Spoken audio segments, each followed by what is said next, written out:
राहुल गांधी ने great Nicobar project को एक स्कैम बताया। आप इस वीडियो को पूरा देखिएगा और आप खुद डिसाइड कीजिएगा कि ये हमारे लिए स्कैम है या हमारे लिए इंपॉर्टेंट है।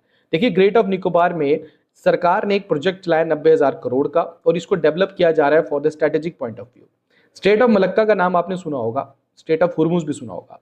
ईरान ने स्टेट ऑफ हुर्मुज को ब्लॉक करके यूएस के साथ उसने विनिंग विनिंग पोजीशन पे उस वॉर को हैंडल किया है। और उसी तरीके से मलक्का स्टेट को कंट्रोल करके इंडिया भी कल को अगर चाइना के साथ हमारी कोई भी अगर अनबन होती है तो यहां से चाइना का 80% से ज्यादा एनर्जी सप्लाई होता है, ट्रेड होता है और चाइना को घुटनों पे ला सकता है इंडिया। चाइना भी इंडियन ओशन में अपनी प्रेजेंस बना रहा है। स्ट्रिंग ऑफ पर्ल्स का नाम आपने सुना होगा, चाइना का प्रोजेक्ट है। वो इंडियन ओशन के जितने भी उसके आइलैंड्स हैं, जैसे हेबन तोता हो गया, कोलंबो में हो गया, ग्वादर पोर्ट हो गया, कोको आइलैंड में हो गया, मालदीव्स में हो गया, यहाँ पे अपने बेसिस बना रहा है। तो इंडिया को भी अगर इंडियन ओशन में अपना डोमिनेंस बनाना है तो उनको भी अपना ऐसा बेस चाहिए, एक अनसिंकेबल एयरक्राफ्ट कैरियर चाहिए जो कि कभी भी इंडिया यूज कर सकता है स्ट्रेटेजिकली। तो अगर कल को मलक्का स्ट्रेट को ब्लॉक करता है इंडिया तो चाइना के लिए बहुत important that is problem create हो सकती है।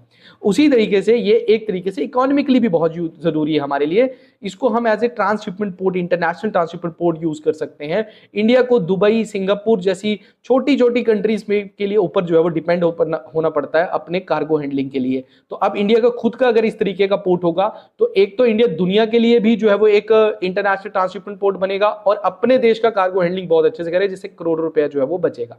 मैं ये मानता हूं कि भाई इस पे कई सारे जंगल कटेंगे, इसमें इकोलॉजिकली हमारे जो टर्टल्स हैं, हमारे कोरल रीफ्स हैं और जो शॉम्पिन ट्राइब्स हैं उनको यहाँ पे थोड़ा सा नुकसान जो है वो यहाँ पे होगा। तो देखिए, पहली चीज तो ये है कि सरकार ने एनजीटी से जो है वो अप्रूव करके ये प्रोजेक्ट की जो है वो स्टार्ट करना है। दूसरी चीज क्या है कि सरकार को ये करना चाहिए कि जितने भी जंगल कटेंगे वहां पे 10 गुना ज्यादा जंगल आपको कहीं पे लगाने पड़ेंगे या पेड़ लगाने पड़ेंगे। उसके साथ जो कोरल रीफ्स और जो हमारे टर्टल्स हैं इनको साइंटिफिकली रिलोकेट करना पड़ेगा। जो शॉम्पिन ट्राइब्स है वहां पे जो ट्राइब रहते हैं उनसे पूछकर, उनके साथ बैठकर, उनके कोऑर्डिनेशन के साथ ही हम इस प्रोजेक्ट को आगे बढ़ाएं। तो उसी तरीके से हम आर्थिक विकास जो हमारा कर सकते हैं, हमारे डिफेंस को स्ट्रॉन्ग कर सकते हैं और इकोलॉजिकल बैलेंस भी हम बना सकते हैं। अब आप बताइए कि ये हमारे लिए इंपॉर्टेंट है कि नहीं है।